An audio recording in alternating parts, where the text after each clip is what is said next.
Welcome back, my friends, to the Tips for the Trades podcast, where we explore practical strategies to help service companies like yours thrive in a competitive market. I'm your host, Jeremy Lowe, the Senior Director of Content and Training at the Service Fusion Business Academy, bringing you insights today into how you can boost your efficiency and profitability in the field services.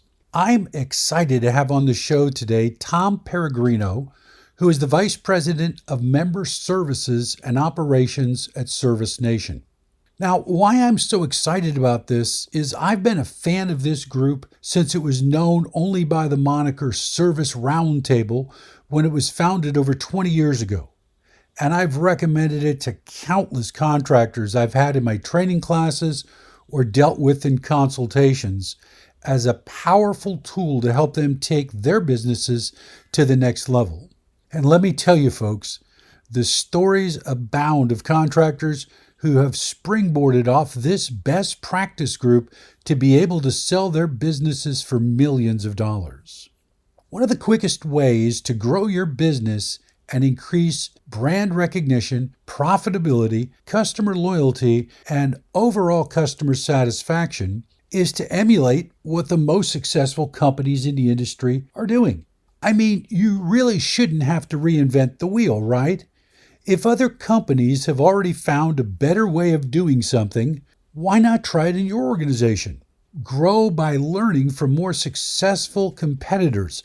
It's a powerful building strategy. So today, I want you to hear from the ops manager of the leading industry best practice group on how leveraging a base of knowledge and the educational opportunities provided by Service Nation, along with the rebate program, will be invaluable to your company's growth and net profitability. So it's great to have you with us today, Tom. I'm really looking forward to having this discussion with you. I know I've had a chance to work with you recently and learn a little more about your backstory. So I'm looking forward to this. Me too, Jeremy. Yeah, thanks for having me on. Always enjoy visiting with fellow contractors, fellow people in the home service space. So yeah, it's good to be with you.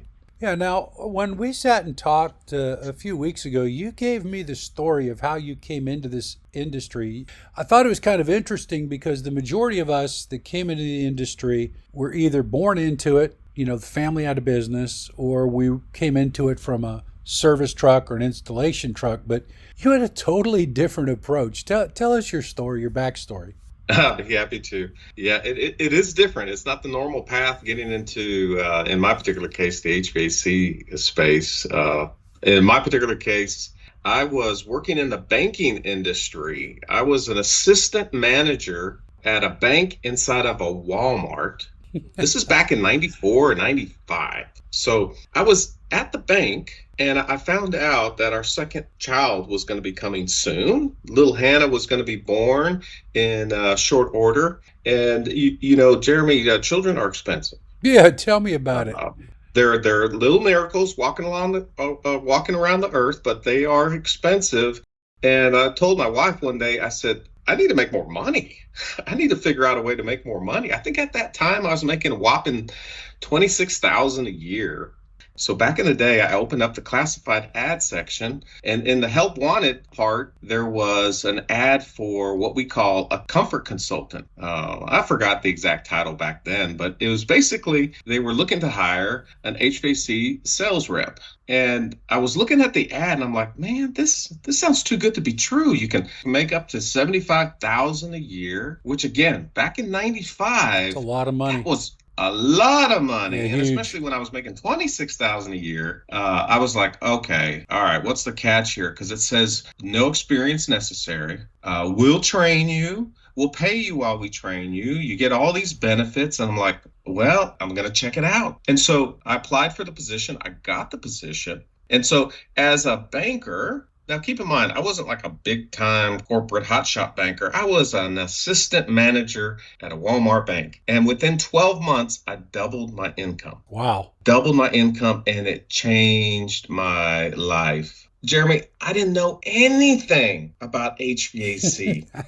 I didn't know what a TXV was from a capacitor. I didn't know what an evaporator coil was, much less a compressor. I knew nothing. But what they did is they taught me how to sell HVAC equipment in homes. And, I think the training was like maybe 2 or 3 weeks. And then they just kicked me out and said, hey, figure it out. And, I did. And next thing you knew, we went from renting to buying a house. So we bought our first house within 12 months. And so I got into the industry through being a comfort consultant, which, as you mentioned, more often than not, most contractors, were maybe a service technician turning wrenches and then decided to open up their company. Me, I was a comfort consultant that eventually, started building my company. But still to this day, Jeremy, and, whoever's listening to this podcast, still to this day, I can't tell you how to install a compressor. I don't know how to charge a refrigerant system. So if I can do it, you can do it. Because, building a business, once you know the business side, you can hire people that know all the technical side. And so, over the years, I went from being a comfort consultant to being the sales manager. From sales manager, I was the install manager. From install manager, I became the office manager and then moved up into the GM position and then had an opportunity to buy the original founder out, which I was able to do back in 2011. And so 2011 really began my journey as an owner of an HVAC company. Wow, you took almost the exact same path through the business from comfort consultant on up. I just took the tech route to comfort consultant as I did. But I think what's interesting about what you said is it demonstrates how we can use people skills rather than technical skills. And that means we should concentrate on selling the touchy-feely aspect of our systems, whether it's heating and air or electrical fixtures or whatever it is. Sometimes we get lost in the minutia of the technology, this rating, this, wattage, all of these things. And in reality, that's not what people buy. They want to buy a solution to a problem. So you're a great example of how that solution to a problem increased your sales and led to you becoming an owner. So you obviously did well when your company sold because you're here, you're not completely retired on a golf course somewhere. But shouldn't you be? I mean, shouldn't you be on a boat in a Greek island or something? You sold your business for good money.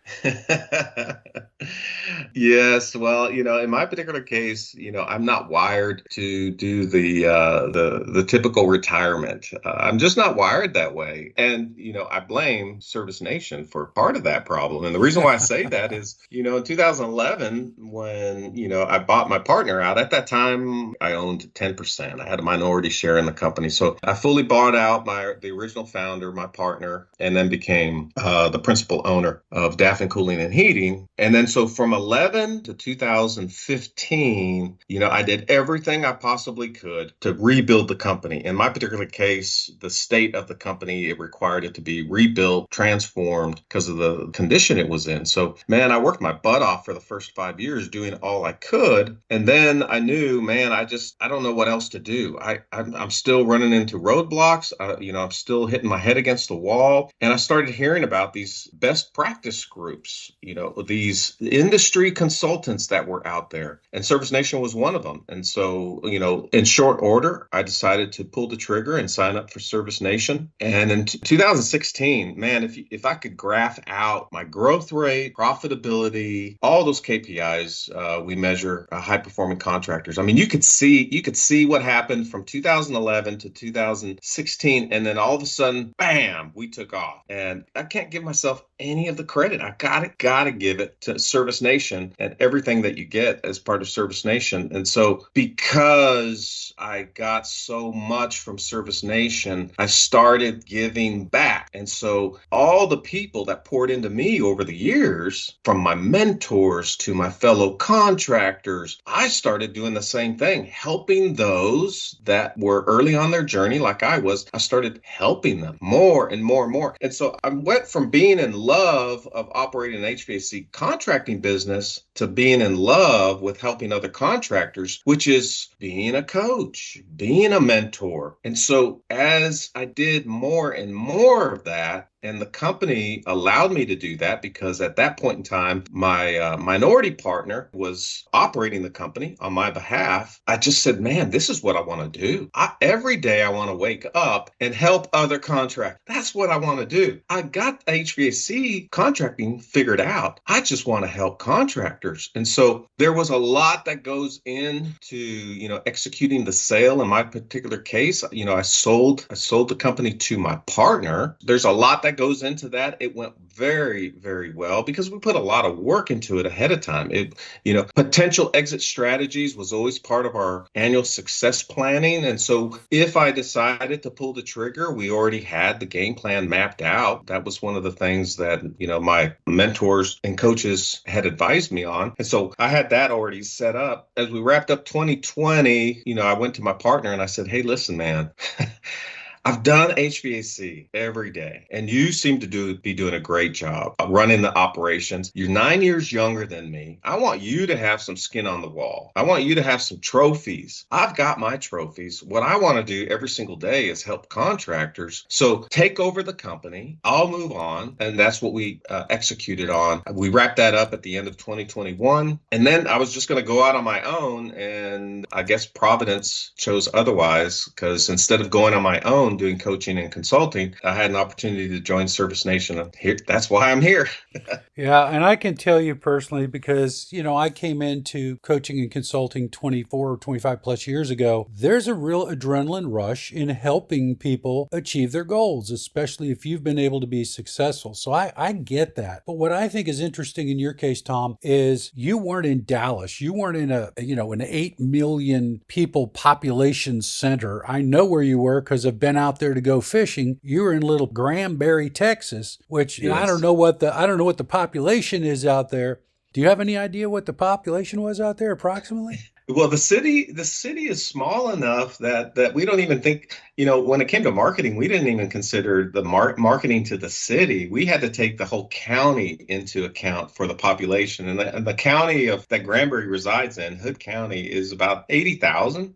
I think the last time Yeah. I checked. So we had a population of 80,000, which over the years wasn't enough. And we had to open up 2 satellite branches, to just continue to hit our goals and grow our market share. But yeah, we definitely had some headwinds as opposed to being in a highly densely populated metropolitan. Yeah, so I talk to contractors all the time that are in what I call quote unquote rural areas. When you're servicing 80,000 people across an entire county, that's rural. And they bemoan the fact they can't grow their businesses. But obviously, you've proven that not to be true. You also brought up something I think is interesting about exit strategies. I see a lot of contractors get to a point in their life where they want to retire and they begin to think about selling their company and they get it evaluated and they find out that what they thought it was worth is nowhere near what they can sell it for. And the reason is they didn't build either the brand value, the enterprise value, etc. There's not enough profit in the revenue. So having an exit strategy, I think, is a critical point, even if you're younger. Absolutely. Here's the comparison that I will draw. Regardless of what the age you are, if you're in your 20s or you're in your 30s, at some point in time, it is wise to make at least some preparations in the event of your death. And so it's not uncommon that people will get maybe a term life insurance policy. It's not uncommon that they'll put a basic will together. But unfortunately, that's even the minority that will do that. But, it's not uncommon that at least that's talked about. And to your point, Jeremy, it's rare that a contractor will even think about exiting their company well in advance of when they consider that it could happen. And so I totally agree with you. The conversation regarding exit strategies should be something that is, in my opinion, you should bake it into part of your annual planning. Okay, I'm 30 years old. My company is at 2 million. I can't even imagine selling it, but I have been told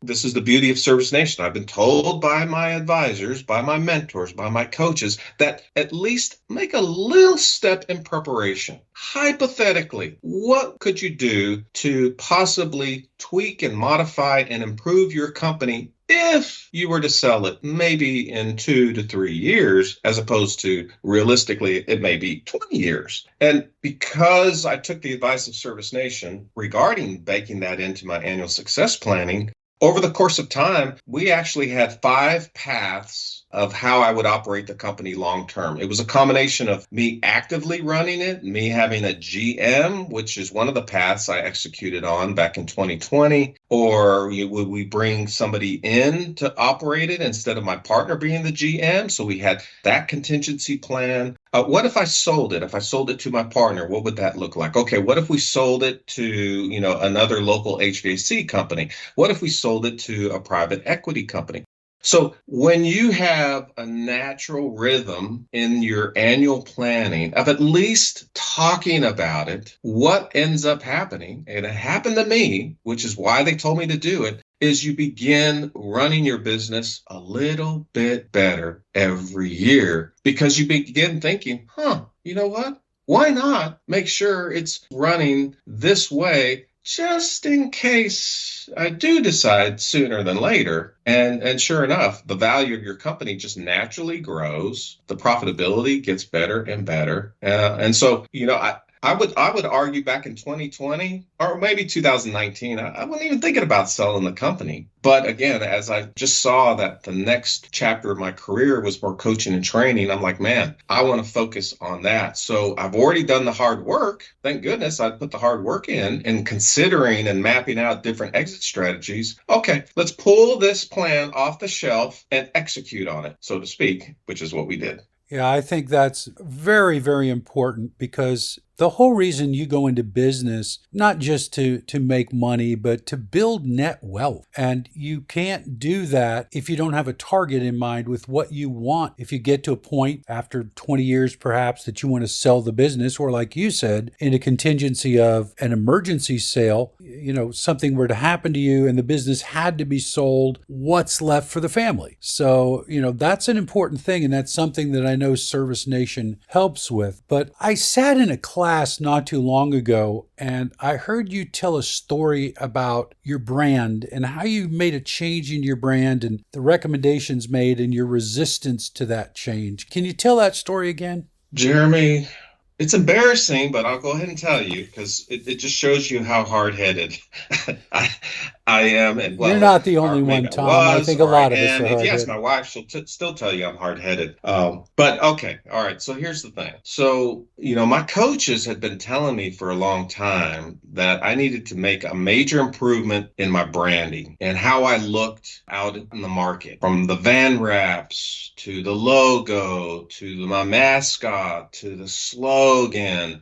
And, I just was so hard-headed. I'm like, no, it's expensive and really, and blah, blah. And they just kept telling me, Tom, high-performing contractors do this when it comes to branding. And you are so far off of the best practices of high-performing branding, you're not enjoying the benefits. You need to do that. And so between my coaches and going to a conference and hearing from one of, a branding expert at a conference saying, hey, does your brand look like this? And if it does, you probably need to change it because you're getting your butt kicked out on the market. And man, I was the poster child of needing to completely rebrand. And so we started on that, but man, I just went kicking and screaming, but we went through the whole process, but it's definitely painful. I mean, even when the process was quote unquote done, Jeremy, when everything was designed, it sat on my desk for 6 months and I didn't do a thing with it because it's tough. It's tough because you get and you fall in love with your old brand and you're afraid of making a big change. So I was so hard-headed, but I'm glad I finally saw the light. Yeah, so many contractors that come into business, and this is not just contractors, this is any small business. A lot of times will grab their name for a logo or a brand, or they'll come up with something kitschy, comfort cool, and there's nothing wrong with that. But the way it's all wrapped and the way it's presented and the colors, there's a psychology that goes into all of that in marketing. Fact of the matter is, that's not our bailiwick. So having the people in the Service Nation organization that could give you that guidance obviously made a difference. And what was the end impact of you finally pulling the trigger and making that change? Oh, well, I mean, it was huge. I want to step back for a second and describe what takes place when you brand properly following Service Nation's best practices. So what I want you to picture, Jeremy, is they're telling you that there's this huge machine that you can build, and we're going to call that the brand. And if you build this huge machine, once you turn the key on the ignition of the brand, this massive machine will begin moving forward and will be unstoppable. But it takes a lot of work, and it's scary because you look at rebranding as just a big, big project and the expense behind it, and it's scary. But they were absolutely right, Jeremy. Once I turned the brand machine on, it just started to help me dominate the market. My marketing expenses went down. We ended up having 3% marketing budget, Wow. and that helped me operate. I operated 3 remote branches. So I had my home office, 2 remote branches, at a 3% marketing spend. Now, how do you get away with a 3% marketing spend? Is because the brand of the company was so powerful, that engine just rolled over the competitors. And that may seem like an exaggeration, but I'm telling you, they were right. When you put the work in building the brand machine, all your costs go down when it comes to marketing. Customer acquisition cost comes down. People just want to do business with you because the way you are projecting your image in the community, going back to the psychology, you're spot on. We put a ton of work making sure the colors were attractive to our target demographic. We put a lot of work making sure that our mascot communicated exactly how they would feel doing business with us. We put a ton of work in our slogan to make sure the slogan communicated the emotional response and what they would get when they do business with us. And so when you put the work in, you build that machine and you just watch it go. And so instead of having to spend a fortune on SEO and pay-per-click and direct mail, we were able to have a very, very large HVAC company with a 3% marketing spend. And I attribute a lot of those benefits to finally getting it through my head that if you do the hard work on the branding, then everything is better. Sometimes I think we're all a little stubborn to advice when we think we already have it right. But you talking about a mascot reminds me of a contractor I've known through most of my career. He's now retired, but he built a mascot that was so popular, so well known, that when one of his competitors took out a billboard on a major highway showing their truck driving over his mascot, I called him because I thought he had to be furious, maybe even ready to sue. And he just laughed it off. He said it was the best marketing he had ever had because it enraged his customer base that were so loyal to this mascot and this brand. And he said it just exploded his business. So having the right brand, having the right mascot, if you use a mascot, all of those things can make you top of mind aware to people and continue that. Like you said, it's almost like an avalanche where it just keeps getting bigger and bigger and bigger. So I think it's really cool that Service Nation now is being led by someone who's actually walked the walk, not just talked. And you use the product that you now represent, and you built a very lucrative and well-known saleable business. But as we talk about that, we mentioned exit strategies. I'm going to get your opinion on something. There has been an influx of PE, or what we call private equity companies, that have been just snatching snatching up companies, air conditioning, plumbing, electrical, you name it, throughout the service trade industries. And I'm hearing rumbling. There are smaller companies that are really scared because how do you compete against these financial giants? I mean, these companies have hundreds of millions of dollars of cash reserves to invest in buying companies, but they can also spend some of that money on marketing, capital assets, those type of things. So, the fear is they're going to crush the small businessman. What do these companies do? That's a really good question, Jeremy. Yeah, I definitely have some thoughts on that and some things that contractors can do. You're right. We visiting with lots and lots of contractors all across the country at Service Nation, and you're spot on. They're very nervous, they're very afraid, they're intimidated by these big boys. But what I want to tell these contractors, if they're listening, these PE companies or these very large companies, behind the scenes, they are lazy. They are lazy. And what I mean by that is they think that if they just spend tons of money on television, on PPC, on SEO, they're going to dominate and destroy all their competitors. But what they do in short order, because of this laziness, because they have so much access to cash, what they stop doing is they stop doing all the traditional marketing that still works really, really well. And that it comes under the umbrella of guerrilla marketing. We call that guerrilla marketing tactics. And so we found the contractors that are going toe-to-toe with PE companies, we found that when those contractors use traditional guerrilla marketing tactics, they can go toe-to-toe with the PE companies very, very well. So for example, we'll begin deploying traditional yard signs. Let's get the yard signs out. Let's do the door hangers. Let's do the radius marketing. Let's get you engaged in the community. Because again, the big boys, what they're doing is they're just sitting behind their desks, just stroking checks for PPC, for big TV and radio campaigns, but the customer still is the same. The typical customer that is trying to figure out who they want to buy from would prefer to know the contractor intimately in the community. And so when you are engaging the community in guerrilla marketing, when you're shaking hands, when you're on the softball team, when you are at the Chamber of Commerce and you're networking, you are doing what the PE companies are not doing. That's not where they're at anymore. They forget what over the years got them to be as big as where they are now. And so there's a laundry list of all these traditional, tried and true guerrilla marketing tactics that are easy to deploy, very inexpensive relative to like pay-per-click for sure, that will begin eating up their market share. And I love it. I love it. These guys are sitting, they're sitting on these huge towers, but you can slowly just chisel away at their foundation by doing what they're not doing because they've gotten lazy because of all that cash that they've got to spend.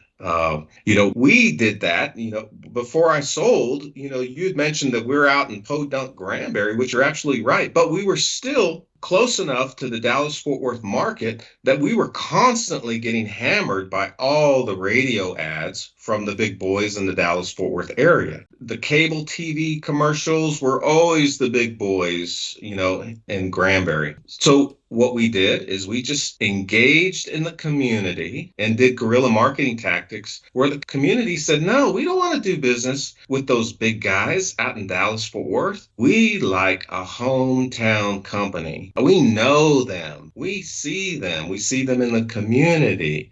We follow their Facebook. I mean, if you go to Daffin Cooling and Heating's Facebook page and just rob and duplicate, you'll see how engaging they are with the community, building relationships. And PE can't spend enough money to get that business, and a smaller contractor can.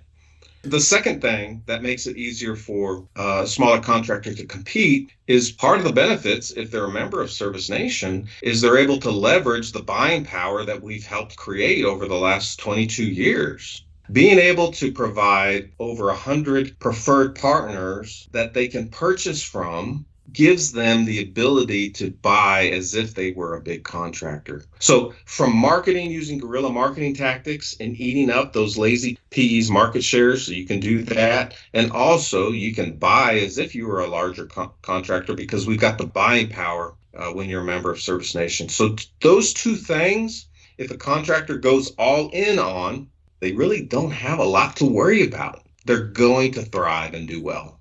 Well, I got two comments on that. First and foremost, I hope that none of those PE companies were listening because you just gave away their Achilles heel.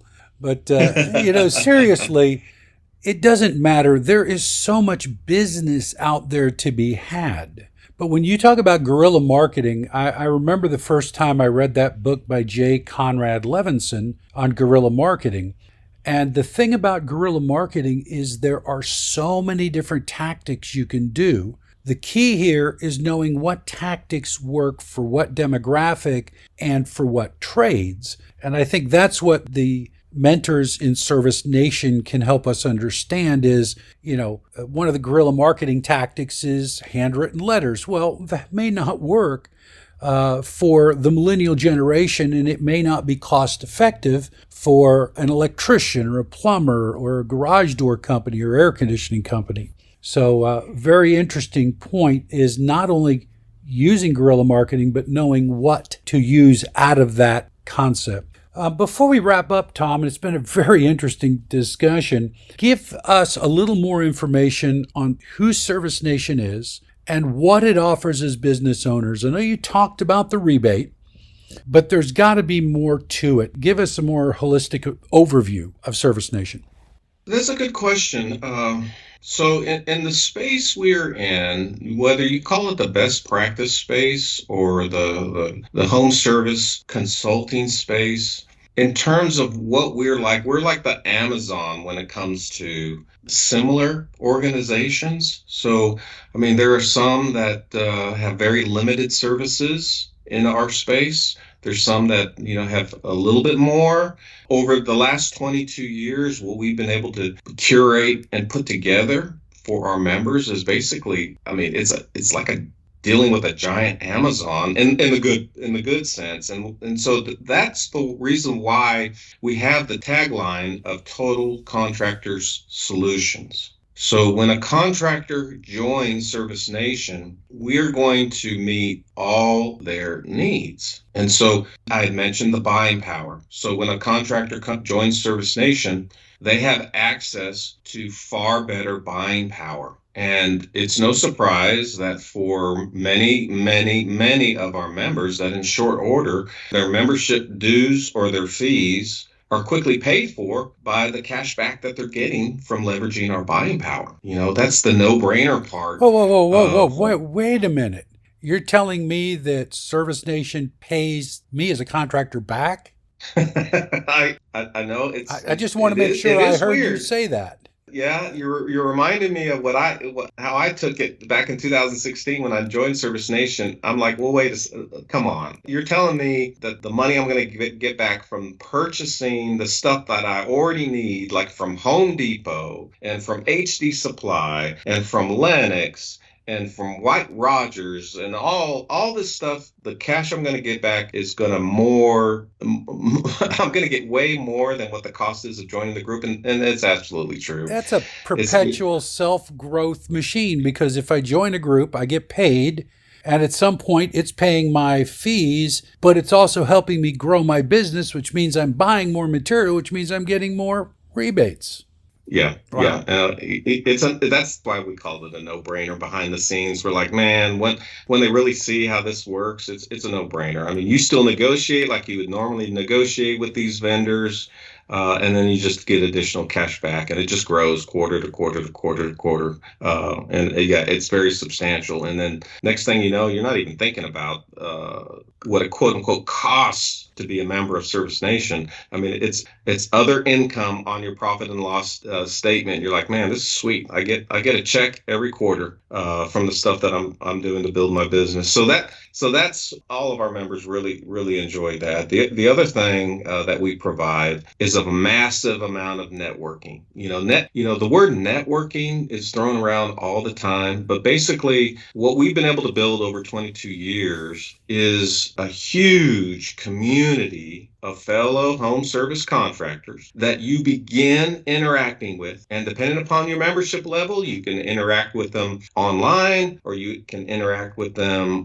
in person via Zoom. You interact with them at conferences. But these contractors, the culture of Service Nation, these contractors know that the expectation as being part of a member is to give back to the ones that join. And so you join where you're at on your journey to Service Nation, and all these contractors, they come to you and say, how can we help? What can we do? Well, let me see.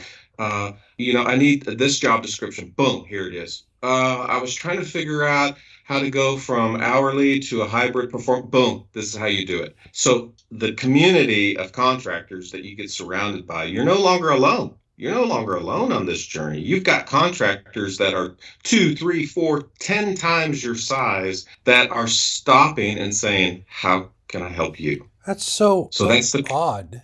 I mean, it is really because, as a contractor in this industry years ago, I used to be amazed at how siloed we were. We didn't want to share anything with other contractors because, hey, we don't want to give away our secret sauce, let them struggle. But because of the network being so broad, I can interact with a contractor in a totally different market and get the best things that work for him and bring that over to my market.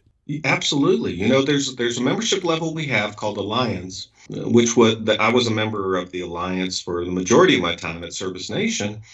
And to your point, every week I was blown away. Every week I got to jump on a Zoom call with these fellow contractors, and our sole purpose was to help each other. And we began sharing massive amounts of information. And the next thing you know, I'm visiting their shop and getting tons of information from their shop.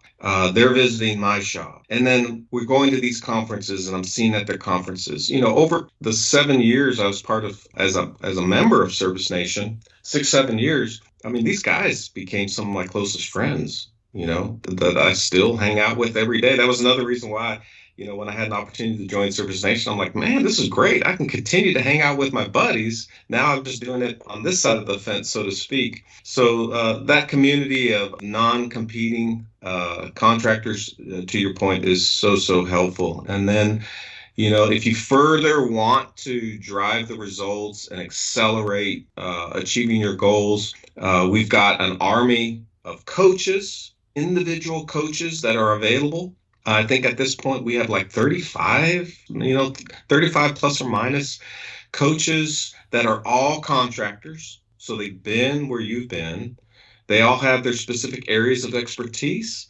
So, again, going back to the tagline of Total Contractor Solutions, we'll have a member that says, hey, I need to specifically knock out this thing in my company.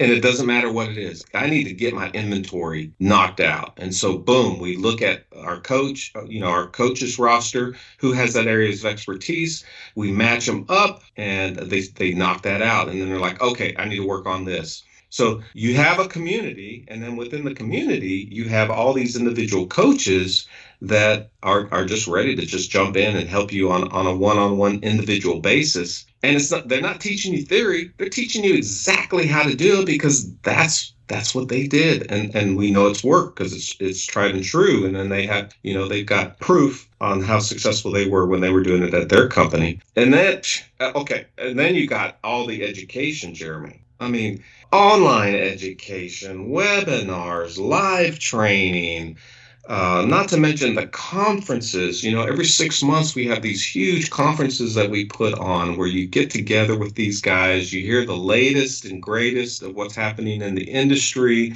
I mean, like right now, over the last 12 months, I mean, we have been providing so much information regarding AI.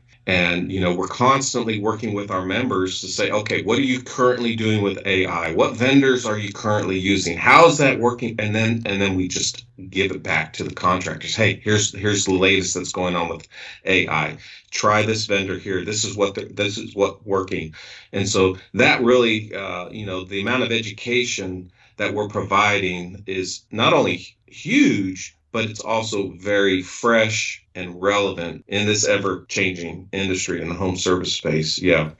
So KPIs, hey, I need to make sure I'm tracking all my numbers with KPIs. I need financial help. Yep, we got that. So it's everything. I need training for my technicians. I need training for my plumbers. I need this. I need that. I need to know where we got it all. And so, it's been a lot of work to be able to put that total contractor solution package together. But over 22 years, we've been able to do that. And that's why some of our bragging rights is that we're right now still the largest by a big measure, the largest best practice group out there. Yeah, and I have the privilege of being an associate trainer over there at Service Nation as well as here at Service Fusion. And I know from looking at the roster of training, it covers everything from leadership on down to HR to exit strategies to financials. So if you need an area of training, it's there. And I always say this when I teach classes, even if you think you know the subject, go take a class because you don't know what you don't know. And it's only by going to these classes that we get exposed to these tips and tricks and things that we just didn't know were out there. We thought we had it all figured out. So if I wanted to become a member of Service Nation, what does it cost me and how would I go about doing that? Yeah, that's a good question. So, the easiest thing to do is you just go to servicenation.com, reach out to us and say, hey, I want to learn more. I want to learn more. We've got maybe 5 or 6 membership tiers, depending upon your budget and depending upon your goals. So there's some that, hey, I need a little bit of help. There's some that are like, hey, man, it's time. I need to hit the pedal to the metal. And so we have a membership tier that is available to match where a contractor is on their journey. And those membership tiers have varying levels of access to education, varying levels of access to contractors and the networking.